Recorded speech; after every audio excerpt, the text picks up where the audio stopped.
Habari yako, mimi ninaitwa Robin Rachel kutoka Robin Media.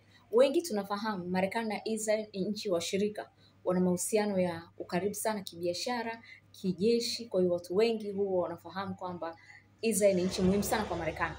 Lakini kwa sasa hivi watu wengi msichofahamu ni kwamba umuhimu wa Israel kwa Marekani umepungua sana. Sasa hivi mataifa ya Kiarabu, zile falme za Kiarabu zina umuhimu mkubwa na zina faida kubwa kwa Marekani kuliko Israel. Nisikilize nikuelezee kwa urefu zaidi. Tulipomaliza vita kuu ya pili ya dunia mwaka 1945, tukaingia katika vita baridi. Marekani na Warusi wakiwa na umoja wao wa Soviet, Marekani wakiwa na umoja wao wa NATO, wakaanza kupambania ushawishi duniani. Sasa kipindi kile kila mtu alikuwa anafadhili nchi mbalimbali. Kwa hiyo kulikuwa kuna mapigano kila kona, vita zilikuwa kila kona. Pale Mashariki ya Kati, mataifa ya Kiarabu yalikuwa yanaungana kwa ajili ya kupambana na Israel kwa sababu hayakupenda ardhi ya Palestina ikatwe alafu Israel iundwe. Sasa kilichokuwa kimeendelea ni kwamba mataifa ya Kiarabu mengi yakawa yanaomba msaada kutoka kwa Warusi na umoja wao wa Soviet. Kwa Israel akaanza kusaidiwa na Marekani. Kipindi kile Marekani, Israel kwake ilikuwa ni muhimu sana kijiografia na kijeshi. Kijiografia kwamba location ambayo Israel ilipo. Israel iko Mashariki ya Kati. Sehemu ambayo Marekani alikuwa pia anapambania ushawishi ili Warusi wasiweze kuwa na ushawishi Mashariki ya Kati. Lakini Warusi walikuwa wameshawashika mkono wa Arabu. Kwa hiyo Marekani akawa hana choice zaidi ya kumshika mkono Israel. Umeona? Kwa hiyo mambo yakawa hivyo. Kwa hiyo kipindi cha vita baridi Israel ikawa ni muhimu sana kwa Marekani. Lakini sasa hivi tumeshamaliza ile vita baridi kuanzia mwaka 91 Soviet Union ilipovunjika. Kwa hiyo ilipovunjika Marekani akabaki kuwa na ushawishi mkubwa sana duniani. Na hapo ndipo umuhimu wa Israel kwa Marekani ukawa umeanza kupungua. Lakini siku ya jana imezidi kujidhihirisha kwamba umuhimu wa Israel kwa Marekani unazidi kupungua. Hasa maamuzi ambayo amefanya jana Donald Trump. Ngoja nikuelezee kwa urefu zaidi. Donald Trump ni rais wa Marekani ambaye hana historia ya siasa, ana historia ya biashara. Kwa hiyo anachokiangalia nani atampatia faida zaidi kibiashara na sio urafiki. Sasa kwa muda mrefu Donald Trump ni rafiki na Israel, ni rafiki mzuri na Netanyahu. Lakini kama nilivyosema, huyu ni mfanyabiashara, anaiangalia pesa zaidi ya anavyoangalia urafiki. Siku ya jana kiongozi wa Saudi Arabia Prince Mohammed bin Salman alienda Marekani. Na moja ya vitu ambavyo vimempeleka kule ilikuwa ni kwenda kwa ajili ya kutaka kuuziwa ndege za Kimarekani za kivita bora kabisa aina ya F-35. Kilichoshangaza ulimwengu ni kwamba Donald Trump amekubali Saudi Arabia iuziwe F-35 tena zenye ubora wa kiwango cha juu kabisa. Hiki ni kitu ambacho kimewauzi sana Israel. Lakini Donald Trump anachoangalia kama nilivyosema, nani ana umuhimu sana kwa Marekani kwa sasa? Kama nilivyosema mwanzo, Israel haina umuhimu sana kwa Marekani kwa sasa, bali mataifa ya falme za Kiarabu kwa sababu hayo yana pesa nyingi kuliko Israel. Tukiangalia katika swala zima la uwekezaji, Saudi Arabia inawekeza pesa nyingi sana Marekani kuliko Israel. Israel haifikii Saudi Arabia katika uwekezaji. Tukiangalia katika swala zima la ununuzi wa silaha, Saudi Arabia wananunua silaha za gharama sana ndani ya Marekani kuliko Israel wanavyonunua. Serikali ya Israel yenyewe haina pesa za kuwekeza moja kwa moja katika biashara za Marekani, lakini serikali ya Saudi Arabia ina pesa nyingi sana za kuwekeza moja kwa moja katika biashara za Marekani.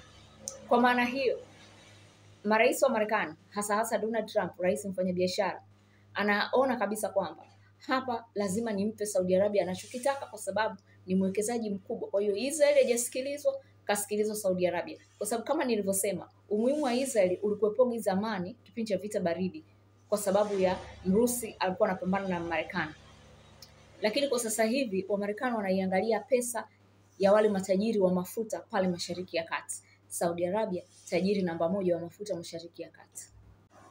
Najua kuna watu wataniambia kwamba mbona maamuzi mengi ya Marekani kuilinda Israel? Of course, kwa sababu taasisi za Kiyahudi zenye pesa sana huwa zina mkono ndani ya Congress ya Marekani. Kwa hiyo maamuzi ya Congress ya Marekani huwa yanasukumwa na zile taasisi za Kiyahudi. Ndio maana maamuzi ya serikali ya Marekani mara nyingi yanakuwa ni kuipendelea Israel. Lakini sasa, kama nilivyosema, Donald Trump anaangalia nani anaingiza pesa nyingi Marekani. Saudi Arabia anaingiza pesa nyingi Marekani ndani kuliko Israel. Umeona? Kwa hiyo ndio maana kakubali kuuza F-35 kwa Saudi Arabia.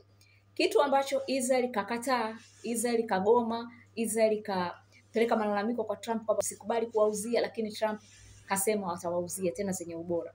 Sasa kitu ambacho kinazidi kuonekana kwamba Saudi Arabia ana umuhimu sana kwa Marekani kuliko hata Israel, kwa sababu hata vile vigezo vya Saudi Arabia kuuziwa F-35 bado hata havijatimia, lakini Trump kakubali kuwauzia F-35.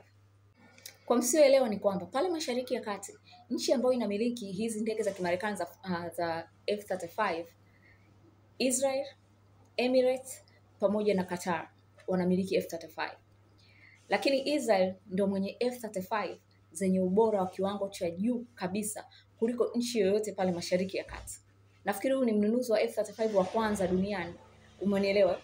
Kwa hiyo ni mtu ambaye ana ubora na alihakikisha kwamba hata nchi za Kiarabu zikiuziwa F-35 zitatolewa baadhi ya teknolojia. Umenielewa?